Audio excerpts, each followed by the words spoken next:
Résidant un peu plus de 2 semaines par mois à 300 mètres de la station de métro Bibliothèque François Mitterrand, la ligne de métro 14 m'est devenue familière. Première ligne automatique du réseau parisien, elle fut inaugurée en octobre 1998. Dès l'origine, elle fut appréciée pour son fort cadencement, un métro passe toutes les 2 minutes environ aux heures de pointe, et pour le confort de ses rames. Surtout, elle s'incarna vite en ce recours heureux lorsque les salariés de la RATP étaient en grève. Les journalistes qui couvraient cette actualité se délectaient de souligner que la ligne 14 avait cet avantage, pour les usagers, de ne pas être une machine soumise aux turbulences abusives des fonctionnaires du rail. Autrement dit, la ligne 14 était un pied de nez aux abus des machinistes. Il n'y a effectivement pas de grève dans l'univers des machines. Depuis, les Parisiens s'affolent moins les jours de grève. Les lignes 1 et 4, ayant rallié depuis le commandement automatisé du métro, les effets des grèves se font moins sentir. La ligne 14 a cette caractéristique de pratiquer plus qu'aucune autre les civilités. Sûrement que le confort intérieur de son métro renforce cette vérité. Il y a suffisamment de place dans ces 8 rames pour contenir des centaines de passagers, et donc pour ne pas redouter les proximités pénibles. Sa vitesse et la distance souvent importante entre 2 stations permettent de traverser le centre de Paris très rapidement. Et puis, sûrement que les lieux traversés par cette ligne, la bibliothèque François Mitterrand, la cour Saint-Émilion, Bercy, la gare de Lyon, Châtelet, Madeleine, Pyramide ou Saint-Lazare, je m'en tiens ici aux stations au cœur de la ligne, lui donnent comme à la ligne 1 ou celles qui achèvent leur itinéraire dans l'ouest parisien, je pense à la 2, à la 3, à la 8 ou à la 9, cette condition de nanti d'un transport public par ailleurs saturé et inaccueillant. Quand on endure les tensions de nombre de lignes, on reconnaît vite la tranquillité de la ligne 14. Si le hasard est une vue de l'esprit, tout est déterminé par les circonstances qui font cheminer nos existences. 2 fois par mois, je me rends en effet à Lyon pour quelques jours. Devant m'y retrouver assez tôt dans la matinée, il me faut prendre un des premiers trains de la journée. Pour rejoindre la gare de Lyon, j'emprunte le premier métro de la ligne 14. D'une certaine façon, je m'en doutais. Les premiers utilisateurs des transports en commun sont celles et ceux qui démarrent très tôt leur journée de travail. Paris étant plus que jamais une ville habitée par les catégories sociales moyennes et supérieures, c'est à ce moment-là que la classe ouvrière est omniprésente. En ce début de février, il faisait encore nuit quand je rejoignis la station de métro Bibliothèque François Mitterrand. La pendule de la station indiquait 5h30. Le quai était assez désert.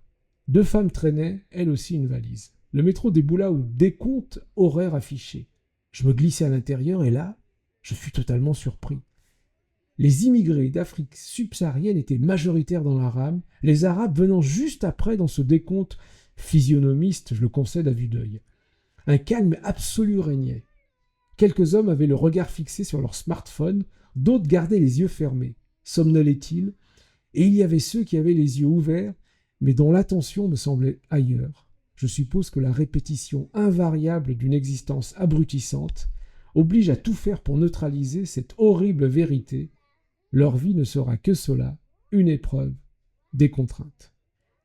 Ces hommes viennent sûrement des communes populaires du Val-de-Marne, d'où part la ligne 14. Villejuif, l'Aile-et-Rose, Chevilly-Larue, Thiais et Orly. Il faudrait évidemment enquêter pour le confirmer, mais on devine que ces taiseux vont rejoindre le flot des travailleurs manuels de la capitale. Cantonniers, éboueurs, hommes et femmes de ménage, ouvriers, etc. Ces individus sont les victimes de l'embourgeoisement de l'urbanisme parisien. Ainsi, Paris a, selon une statistique de l'INSEE, la particularité de rassembler largement plus d'emplois, 1,8 million, que d'actifs occupés qui y résident, 1,1 million. Citons ici d'autres indicateurs significatifs. 52% des artisans, des commerçants et des chefs d'entreprise vivent et travaillent à Paris. 49% des cadres vivent et travaillent à Paris. 35% des employés vivent et travaillent à Paris. Enfin, 27% seulement des ouvriers vivent et travaillent à Paris.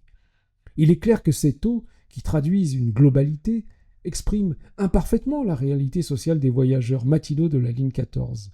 Leur profil sociologique, massivement des étrangers, des immigrés originaires d'Afrique, les enracine en bien plus grand nombre dans la catégorie de ceux qui travaillent à Paris et qui sont empêchés d'y habiter. Cette scène, je l'observe à chacun de mes départs matinaux pour la gare de Lyon. Elle montre l'implacable réalité sociale de la capitale. Ces hommes ne seront jamais en chemin pour faire fortune. Pendant que les prospères dorment du sommeil réparateur, eux font comme si leur existence était normale. Un bon sommeil, un bon lit, il aurait fallu un autre destin pour qu'ils puissent y aspirer. À Paris, il n'y a pas d'embrouille pour des gens comme eux. C'est une destinée sur mesure que leur fabrique chaque jour leurs dominants. Tout est donc bien à sa place, et la ligne 14 est le parfait miroir de cet ordonnancement des individus. Ces hommes et ces femmes, avec qui je partage l'usage du métro ces vendredis matins, survivent sans relâche et comme ils, comme elles, le peuvent, à une existence de finitude pour ne pas tomber.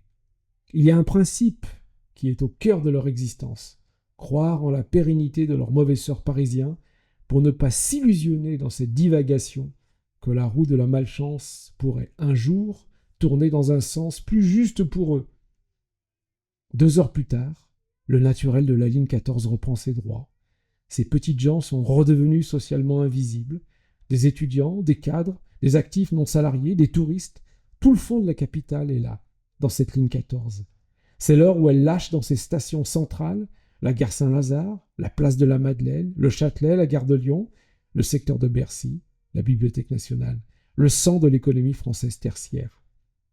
La force de la vérité de cette ligne tient au bout du compte dans cette simple observation. De première ligne automatisée à son ouverture, elle manifeste désormais l'image optiquement réaliste de Paris. Une ville dont le caractère populaire est un trompe-l'œil. Que chacun et chacune qui nous écoute fasse l'expérience un matin tôt de la semaine pour démystifier cette malhonnêteté entretenue. Pour leur part, les dominés du petit matin savent depuis longtemps que pour eux, Paris ne sera jamais une fête. Navrant, non.